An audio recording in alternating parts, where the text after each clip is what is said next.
Hari Darius, si Daniel ay isa sa mga pinaka-pinagkakatiwalaang pinuno sa kaharian. Talino, matapat, at may mabuting espiritu.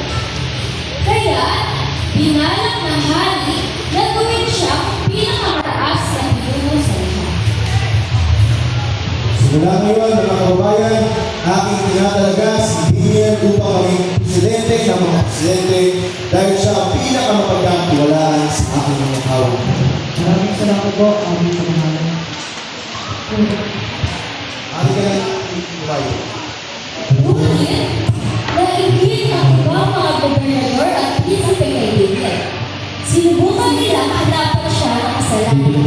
Ngunit, wala silang nakita dahil siya ay matuloy at tapat sa kanyang kultura. Maraming salamat po sa pagkakatiwala sa aming Panginoon. Tulungan po ko na pagkakaroon sa mga tao nito sa lugar na kami. Tulungan po niyo sa Panginoon.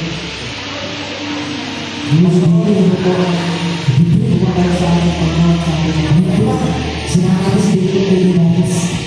Maraming salamat po yung sa tao na sa Diyos.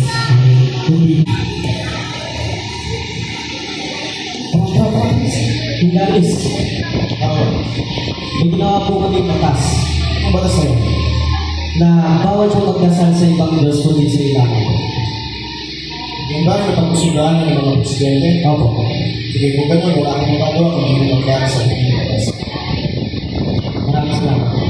Pumayag si Hari Darius at nilagdaan ang kautusan at nagpatawag siya ng konseho. Okay, pinatawag ko lahat ng ating konseho ng sa ngayon ay aking hiligan na kung sino man ang manalangin sa ibang Diyos ay tatapon sa yugin ng mga.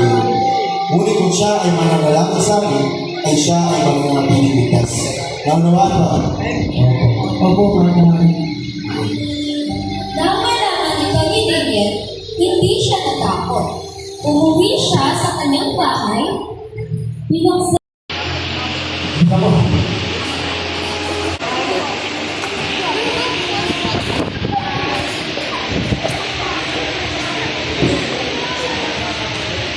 Labagman sa aking kalooban, Daniel, nawa ikaw ay ligtas ng Panginoon Diyos na iyong kiniglilihuran. isinara ang bato sa bunganga ng liyog at binantayan ito buong gabi. Panginoon, ikaw na po tumulong sa amin sa mga liyog na ito, Panginoon. Pagpanilangan ng mga Panginoon. Kumusta kaya si Daniel? Sigurado ako dapat patuloy siya ngayon.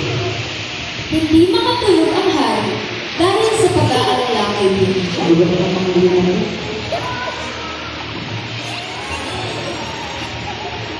Kinabukasan, madaling araw, na pumunta ang hari sa yungib at sumigaw.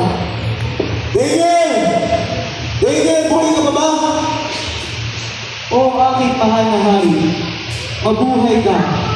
Ang aking Panginoon ay nagpadala ng anghel upang isara ang bibig ng mahal niyo.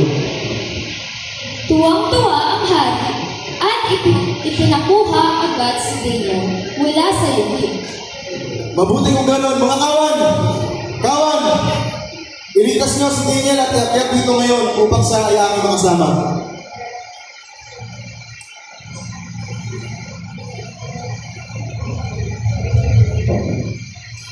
Wala man lang sugat sa kanya dahil siya'y nagtiwala sa Diyos.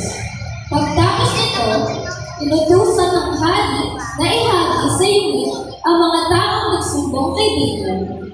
Kawan, di pa tayo tapos. Itapon niyo itong tatlo na to sa yungib ng mga leon. Dahil siniraan niyo si Daniel, ayan ang parusa sa inyo. Opo,